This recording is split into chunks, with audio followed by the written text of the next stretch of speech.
Bonjour, c'est Tainama de Critique et là je vais faire quelque chose d'atypique pour mes vidéos. Ça veut dire que je vais faire un content warning, c'est-à-dire un avertissement de contenu, je crois, c'est très mal traduit, désolé.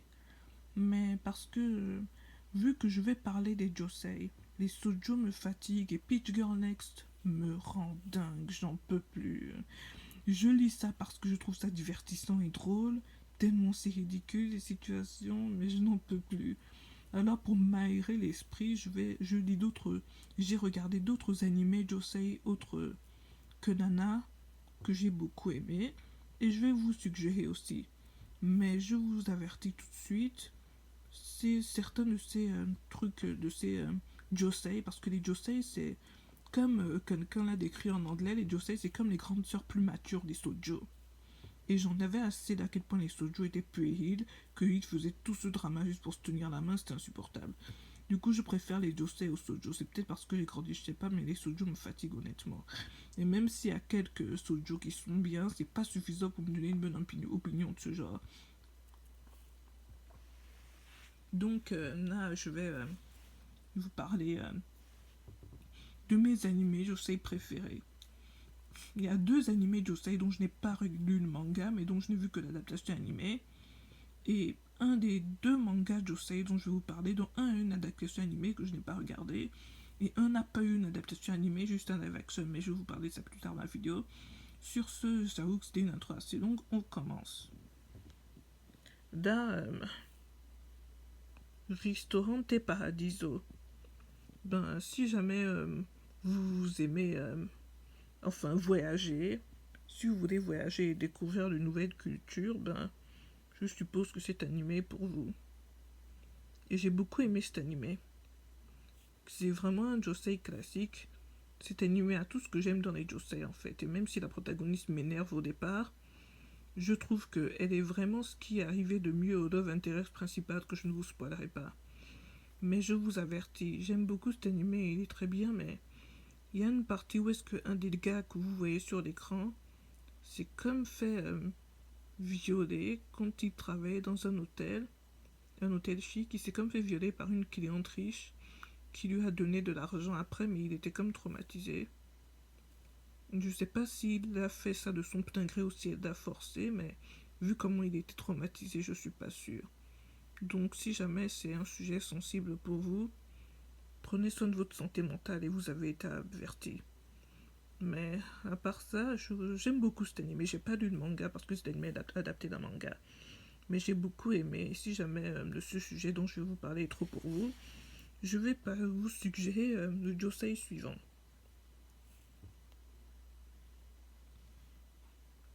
Oh, celui-là, je l'ai terminé il y a récemment.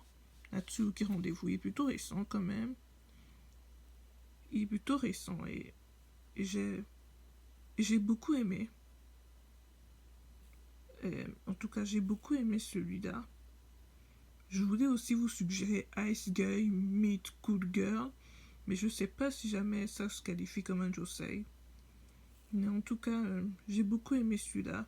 Les personnages sont vraiment insupportables et m'énervent, mais c'est plutôt réaliste. Et j'aime comment ça se termine. C'est plutôt satisfaisant si les personnages m'énervent. Et encore une fois, ça aussi c'est encore adapté d'un manga, mais j'ai pas lu le manga. Mais je vous suggère d'essayer. C'est plutôt bien, même si les personnages m'énervent. Passons au suivant. Celui-là, il est vraiment personnel pour moi. Je lisais ce manga depuis que je suis adolescente. Et c'est mon manga préféré de tous les temps. Et même si la romance ne progresse pas beaucoup, ce qui est plutôt rare pour un josei, on va pas se mentir, les personnages sont vraiment très attachants. Je suis juste frustrée qu'on ait encore une autre fin à la suite Jokaha, où la protagoniste ne choisit pas à la fin et c'est vraiment frustrant. Mais sinon, à part ça, j'aime énormément ce manga. Je sais que ça a eu une adaptation animée, mais je ne l'ai pas vraiment vue. Et ça ne m'intéresse pas vraiment parce que j'ai fini le manga et j'ai beaucoup aimé. Donc je préfère rester avec le manga, mais si l'anime vous intéresse, vous pouvez essayer, vous donner votre opinion et me le dire dans les commentaires peut-être. Mais je vous suggère vraiment de lire de ce manga. J'aime beaucoup, même voir énormément. Passons au suivant. Oh mais aussi, je dois encore une fois faire un avertissement de contenu. L'un des deux gars dont la protagoniste est proche et amoureuse, il y a comme son connard de père qui voulait faire de lui un homme. Et pour ça, il a demandé à une méchante pute que je trouve drôle mais détestable, qu'on appelle de la kitsune, c'est-à-dire la fille renarde dans le manga. Et elle a profité du fait qu'il était sous pour enfin passer la nuit avec lui, si vous voyez ce que je veux dire. Et vu qu'il était sous, je pense pas que c'était consensuel. Et c'est vraiment dégueulasse de la part de son père d'avoir fait ça. Malheureusement, je sais pas comment est-ce que ce genre de sujet est parlé au sein de la gente masculine, mais ça va vraiment dégoûter. Et ça m'a fait vraiment haïr le père de ce gars-là, en fait. Donc si c'est encore une fois quelque chose... je sais pas s'ils ont mis cette partie dans l'animé ou pas, parce qu'encore une fois, j'ai pas vu l'animé. Mais si c'est le genre de sujet auquel vous êtes sensible, vous avez été averti. Prenez, encore une fois, prenez soin de vous. Ça, c'est encore un autre cas récent. Heartbroken Chocolatier. J'aime énormément ce manga, et même s'il y a des choses que ce manga dit avec lesquelles je suis pas d'accord, j'aime le fait que plus tard, le protagoniste va devoir passer à autre chose et trouver une nouvelle copine ou love interest pour fixer son cœur brisé qu'il a eu avec sa connasse de love interest et qui est la fille dont il est amoureux. Mais je suis juste frustré que c'est pris aussi longtemps que ça dans le manga pour lui de passer à autre chose, en fait. Et malheureusement, contrairement au manga que je vous ai suggéré jusqu'à là, ça n'a pas eu d'adaptation. La seule adaptation que ça a eu, c'est en drama. Et je ne le dis pas souvent dans ma chaîne, mais je n'aime pas les live action.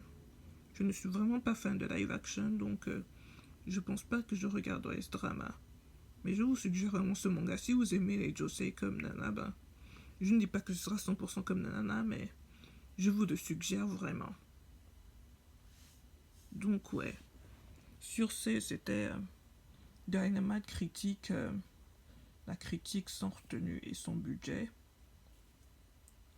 Mais encore une fois, ce sont des josei.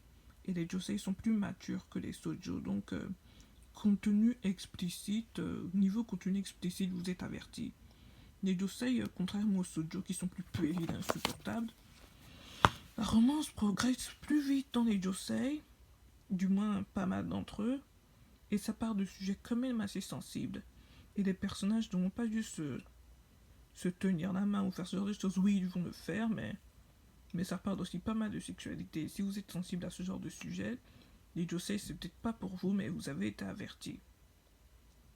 Et vu que je suis une adulte, évidemment les josei c'est plus pour moi que ces shoujo qui sont puérils. Mais si vous préférez les shoujo parce que les josei c'est pas de votre âge, ou alors que vous trouvez que les josei c'est un peu trop mature pour vous, je comprends, tout le monde est différent. Et prenez soin de vous. Sur ce, c'était Dynamite critique, la critique sans retenue et son budget. Si vous avez aimé ma vidéo sur les josei, n'oubliez pas de laisser un like et de vous abonner. Sur ce, salut.